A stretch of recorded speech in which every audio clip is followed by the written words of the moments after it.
राधे राधे। आशा करती हूँ कि आप सभी लोग खुश होंगे, स्वस्थ होंगे, मस्त होंगे। आज मैं आप लोगों को बताने जा रही हूँ सर्व मनोकामनाओं की पूर्ति हेतु रविवार भगवान सूर्य का व्रत श्रेष्ठ माना जाता है। इस व्रत की विधि इस प्रकार है। प्रातः काल स्नान आदि से निवृत्त होकर स्वच्छ वस्त्र धारण करें। शांत चित्त होकर परमात्मा का स्मरण करें। भोजन एक समय से अधिक नहीं करना चाहिए। भोजन तथा फलाहार सूर्य भगवान के प्रकाश के रहते कर लेना चाहिए। यदि निराहार रहने पर सूर्य छिप जाए तो दूसरे दिन सूर्य भगवान के उदय होने पर अर्घ देने के बाद ही भोजन करें। व्रत के अंत में सूर्य व्रत की कथा सुननी चाहिए। व्रत के दिन नमकीन तेल युक्त भोजन कदापि ग्रहण न करें। इस व्रत को करने से मान सम्मान बढ़ता है तथा शत्रुओं का क्षय होता है। आंख की पीड़ा के अतिरिक्त अन्य सब पीड़ाएं दूर होती हैं। रविवार भगवान सूर्य की व्रत कथा। एक बुढ़िया माई थी। उनका एक बहुत ही सरल सा नियम था कि प्रति रविवार को सवेरे ही स्नान आदि कर पड़ोसन की गाय के गोबर से घर को लीप कर फिर भोजन तैयार कर भगवान को भोग लगाकर स्वयं भोजन करती थीं। ऐसा व्रत करने से उनका घर धन धान्य एवं आनंद से पूर्ण था। इस तरह कुछ दिन बीत जाने पर उसके पड़ोसन विचार करने लगी कि यह वृद्धा सर्वदा मेरी गौ के गोबर ले जाती है, इसलिए वह अपनी गाय को अपने घर के भीतर बांधने लगी। बुढ़िया को गोबर न मिलने से रविवार के दिन वह अपने घर को न लीप सकी, इसलिए उसने न तो भोजन बनाया और न ही भगवान को भोग लगाया तथा स्वयं भी उसने भोजन नहीं किया। इस प्रकार उसने निराहार व्रत किया। रात हो गई, वह भूखी सो गई। रात में भगवान ने उसे स्वप्न में दर्शन दिया और भोजन न बनाने तथा भोग न लगाने का कारण पूछा।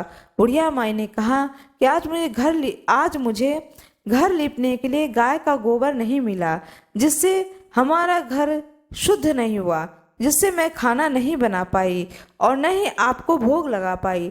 तब भगवान ने कहा कि माता, हम तुमको ऐसी गाय देते हैं जिससे सभी इच्छाएं पूर्ण होती हैं, क्योंकि तुम हमेशा रविवार को गाय के गोबर से घर लीपकर भोजन बनाकर मेरा भोग लगाकर खुद भोजन करती हो। इससे मैं खुश होकर तुमको यह वरदान देता हूँ तथा अंत समय में मोक्ष देता हूँ। स्वप्न में ऐसा वरदान देकर भगवान अंतर ध्यान हो गए और जब वृद्धा की आंख खुली तो वह देखती है कि आंगन में एक अति सुंदर गाय और बछड़ा बंधे हुए हैं।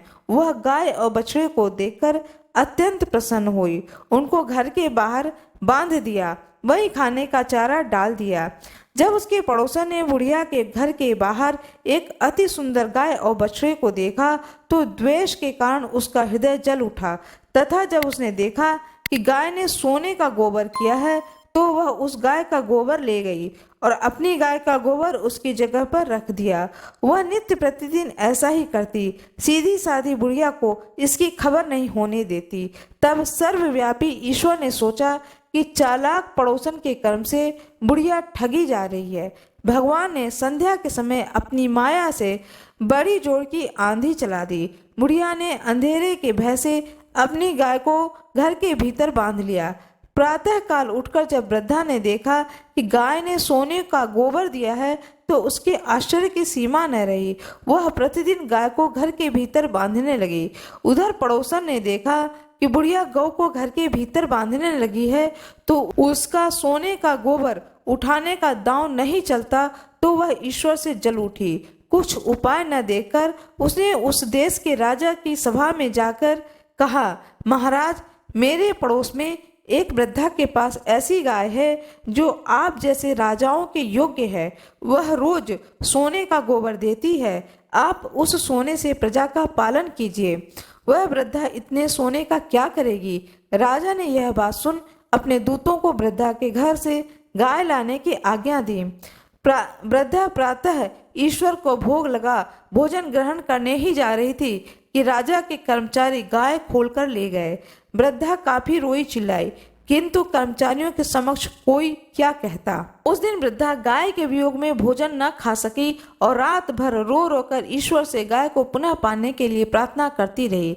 उधर राजा गाय को देखकर बहुत प्रसन्न हुए, लेकिन सुबह जैसे ही वह उठा सारा महल गोबर से भरा दिखाई देने लगा। राजा यह देखकर घबरा गया। राजा ने रात में स्वप्न में भगवान ने कहा कि राजा, गाय को वृद्धा को लौटाने से ही तेरा भला है। उसके रविवार के व्रत से प्रसन्न होकर मैंने उसे यह गाय दी थी। प्रातः होते ही राजा ने वृद्धा को बुलाकर बहुत से धन के साथ सम्मान सहित गाय व बछड़ा लौटा दिया। उसके पड़ोसन को बुलाकर उचित दंड दिया। इतना करने के बाद राजा के महल से गंदगी दूर हो गई। उस दिन से राजा ने नगर निवासियों को आदेश दिया कि राज्य की तथा अपनी समस्त मनोकामनाओं की पूर्ति के लिए रविवार को व्रत करो। व्रत करने से नगर के लोग सुखी जीवन व्यतीत करने लगे। कोई भी बीमारी तथा प्रकृति का प्रकोप उस नगर पर नहीं होता था। सारी प्रजा सुखी रहने लगी। भगवान सूर्य की जय हो, भगवान विष्णु की जय हो, भगवान गणेश की जय हो, भगवान शंकर की जय हो, माता पार्वती की जय हो, अशोक सुंदरी की जय हो, भगवान गणेश की जय हो। मेरा यह वीडियो कैसा लगा कृपया कमेंट बॉक्स में ज़रूर बताएं। कृपया कमेंट बॉक्स में जय सूर्य नारायण भगवान अवश्य लिख दें। वीडियो को लाइक करना ना भूलें। चैनल को सब्सक्राइब अवश्य कर दें। बेल आइकन ज़रूर दबा दें। जो कोई भी मेरे इस वीडियो पर नए आए हों कृपया वीडियो को लाइक ज़रूर कर दें। भगवान सूर्य की जय हो। धन्यवाद।